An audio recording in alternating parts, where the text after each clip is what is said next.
Hi, this is Brad Wiseman on In the Sport with Chad Ackerman.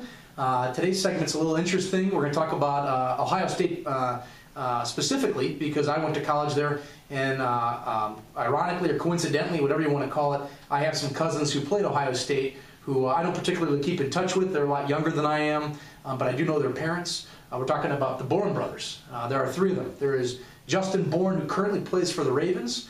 There's Zach Boren, who currently plays for Ohio State and starts, who had a wonderful game yesterday. And then there's the baby brother Jacoby, who you don't know much about so much yet. He left high school a semester early. All three boys have typically left high school a semester early. And I'm going to talk about guys that I am related to, but I don't keep that in touch with. In fact, the only time I've really seen them as adults is actually, ironically, was at a funeral.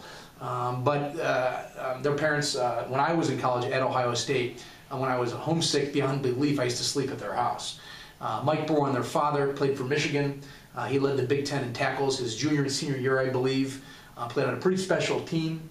I remember being at his wedding, and it was kind of comical as everyone stood up at the wedding, and all the men on one side and all the women on one side. And the men were so big, we kept joking that the whole room was going to tip. I mean, these guys were big Bluto kind of guys, and Mike himself was a pretty big guy. So as we talk about Ohio State now, we talk about the Boren brothers. Pretty cool story. Three brothers playing Division I big-time football in Columbus. Justin left the game to go play in the NFL, or left the college circuit to play in the NFL for the Baltimore Ravens. Originally, he was a practice player, just a practice squad guy, and he picked up a contract this year. So he is playing indeed. I have not watched a game with him. But Zach, who's a fullback, I think he had, it might have been a touchdown yesterday or maybe the week before, but he's about 6'1", 2 something. Big boy, fast. What can you say? And knowing as little as you might even know about these guys. Oh, what could I say? Yeah. They're pretty big for three Jewish guys. Obviously they've had a, to me they've had a unique opportunity to play under some, Zach now especially has a unique opportunity to play under some really decent coaches. I mean, scandal aside, Jimmy Tressel had done a really good job at Ohio State. Great coach. Okay, he was a great coach. He got a little big for his bridges, I guess, and, it happens. I mean, we talked about Joe Paterno. The great ones, they fall eventually, too. And you're going to see that in the professional levels as well. Eventually, it catches up to you, and the game passes you by. We saw some of the great coaches that just kind of got pushed out, and you're going to continue to see that even with the great coaches in the NFL today now. The Borens, they do their job. They put they bring their lunch packs and put their their workman's helmets, and they do what they're asked, and they do a fantastic job. They're not the stars on the team, but they basically open holes for the running game and do a great job of protecting Braxton Miller. Yeah, one thing I will say is interesting in just spending a short time meeting Justin as an adult. I knew him more as a baby. Actually, I knew when he was born and. Boren was born, but as an adult, again, when I was at my Aunt Harriet's funeral, which was his grandmother, we had a chance to talk very briefly. And you're talking about a 6-foot-something guy, well over 300 pounds, and really a gentleman, conducted himself as if he was trying to behave almost, but he really was just being himself. I know that his parents are good people, and so these young men, in spite of being in a sport that typically, you're a dumb jock, hardly. You're talking about Justin, I believe, was a B student. B is in the letter B for buh, not D, B. And I believe the other brothers are quite the same, smart guys who really focus. Another interesting thing that most people don't know, little tidbit, is Zach was an outstanding baseball player. I used to read about him a little bit. I don't know if he ever got picked up in terms of being drafted, but I believe Ohio State originally was recruiting him for both sports. And he's kind of gone back and forth, but typically, a lot of these guys, they focus on the one thing they really want to get great at. And maybe for him it is football, but I know that he's gone back and forth in his head, should I be on a baseball field? But what do you say about a guy like that who can do both those sports? Those are both very different sports in a lot of ways.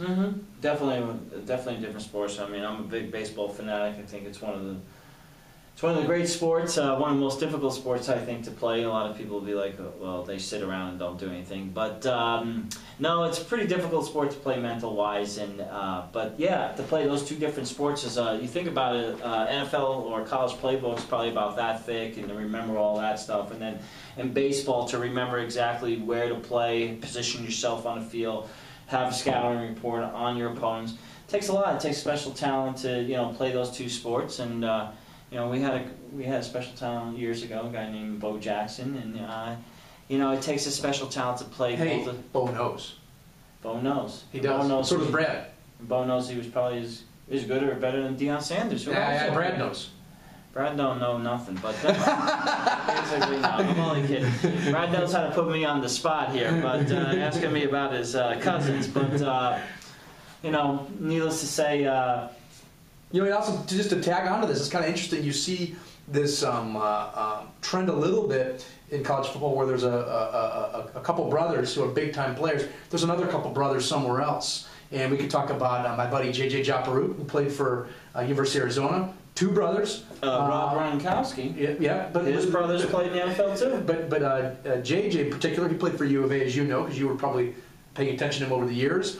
Benny played for Michigan, and then the other brother, whose name is escaping me, I can't think of his name right now, but he played for, I believe, Utah State. So these are big time programs, and again, that cohesiveness of three brothers who were born together in a sense, run together in a sense, and it's kind of it makes you really believe. Genetics is not just an afterthought. It's probably a reality when you look at athletes that genetics have something to do with, if you're good at something, maybe your dad wasn't great at something, but he had to have had something in him physically that gave you what you might have or what I might have. Like in my case, I was an average athlete, but my dad had these catcher's legs. And so my legs are, genetically a little bit more stronger than other kids. And that's not from hard work. It's coming from just being part of the fabric of my dad. And I noticed even meeting your father, he's built for an older guy. And as a result, you and your brother, whether you pick up a weight or not, you have something most kids don't. So I'm a big believer that this genetic thing is not it's not an afterthought. I think it's kind of a reality. Well, it does help if your parents are college athletes, as and I mentioned the Gronkowski, Rob Gronkowski, the great tight end for New England Patriots, also went to the University of Arizona, like JJ. His brother Chris, who played in the NFL last year with Dallas Cowboys, was also at the U of A. They also had an older brother, Dan Gronkowski, who's played a tight end for New England and a couple of teams. Yeah, even another group of guys. Well, certainly there's the Manning brothers. Right. Most people talk about Peyton and Eli, but then there's the other brother, whose name is the third brother. Something Manning, right? Yeah, something Manning. Yeah. It's an odd name. He's the oldest. Ira Manning. It's Ira. No, it's not Ira. But he is the oldest. Josh? No, it's like Cole or something like that. Okay, whatever. He's a Manning. He's a Manning, but he's not an NFL playing Manning. It's funny. Albert. No. But, we could probably Google real quick. Off the top of my head, I can't think of it. Well, the point again is here, three brothers, and the third brother who you hear about the least, apparently he was one of the more talented of the three. I think he suffered some kind of injury where they pretty much said to him, hey, don't get back on the field. And he listened to it and he moved on. Another group of brothers besides the Manning are the Flutie brothers. Doug Flutie. And then Darren. Well, they've gotten famous with their commercial on television now, but Darren really didn't do much. But still above average athlete, being able to do. How about the Sharp brothers, like Sterling and Shannon Sharp? They're those real small guys, right? Yeah, they're real small. 5'1", very quiet, non-speaking wide receivers. I know these guys. Never on television. I know these guys. Yeah, they never speak. One time we played Pinochle. I swear to God, they both. Yeah, and it's ironic because right now the younger brother is in the Hall of Fame for being a tight end, and the older brother I always thought was better, and still think is better, Shannon, and he's one thing I will say about both those guys, who was the one that won the Hall of Fame recently? Shannon or Sterling? Shannon went in. Okay. So when he went on, I believe Sterling was the one who presented it to him. I think. Yeah. Did he? And also they did a little profile with Shannon talking about the way he grew up and stuff like that. These are guys who came from pretty tough beginnings and have become Sterling's success in a sense, but it goes deeper than that. Not just good athletes, great speakers. I mean, these guys, when they get in front of a camera, they're bold. Just as big as they are physically, what comes out of their mouth is meaningful to a guy like me. Well, even if it isn't, they're going to let you know it anyway, because like I said, they're going to talk about it, and they're going to let you know what's on their mind. And when I lost in Pinochle, I got a bloody nose. Both of them tackled me. Yeah, okay. So, all right, again, this is Brad Wiseman and Chad Ackerman on InTheSport. Thank you.